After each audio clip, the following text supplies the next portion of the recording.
আমার কেউ চিনে না বাংলাদেশে, কারণ নায়িকারে চিনি। আর আরেকটা মেয়ে আসছে, ওর জীবনে এটাই প্রথম মানে বিজ্ঞাপন আসছে। ওর বাড়ি সিলেটে না? সিলেটে, সিলুটি, হ্যাঁ। তা আমি যে জিনিসটা বলতে চাই আর কি, যে কথা আসলে বেসিক্যালি আঁচলই বলবে।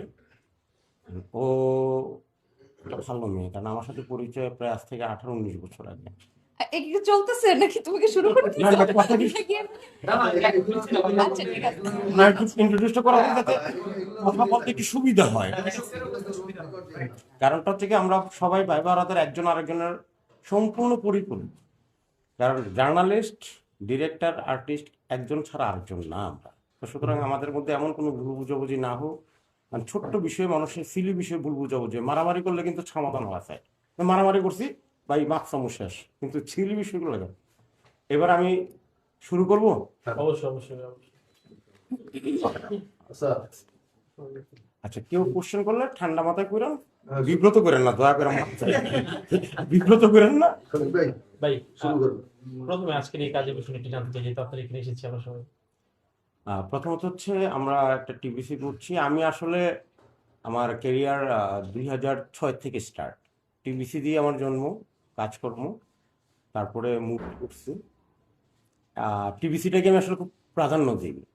নাটক করি খুব শখে, বিশেষ করে কোনো ঈদ বা এরকম অকেশন থাকলে করা হয়, কারণ আমার আসলে নাটকটাকে আমি ওইভাবে টাইম দিতে পারি না। যেহেতু যারা টিভিসি বানায় তারা সাধারণত টিভিসি প্রতি একটু দুর্বলতা বেশি থাকে, কারণ এটা বেশি ক্রিয়েশন, কারণ 30 সেকেন্ড 20 সেকেন্ড একটা কয়েক দিনের বা কয়েক বছরের গল্প বলা লাগে। তো যে জায়গা থেকে, এটা হচ্ছে থাই স্যানিটারি ন্যাপকিন। বাংলাদেশে একটা প্রথম জিনিস আসতেছে, যেটা হচ্ছে সবসময় আমরা স্যানিটারি ন্যাপকিন কি পেড আকারে দেখছি, আমরা এটা দেখতেছি প্যান্ট আকারে।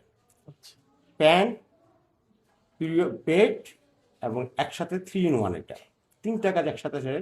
কারণ আপনি আগে কি স্যানিটারি পেড কিনলে কি করতেন, আবার একটা প্যান্ট লাগবে, ওটার মধ্যে আপনি এটা করতেন, আর এটা একসাথেই সবটা প্যাকেজ।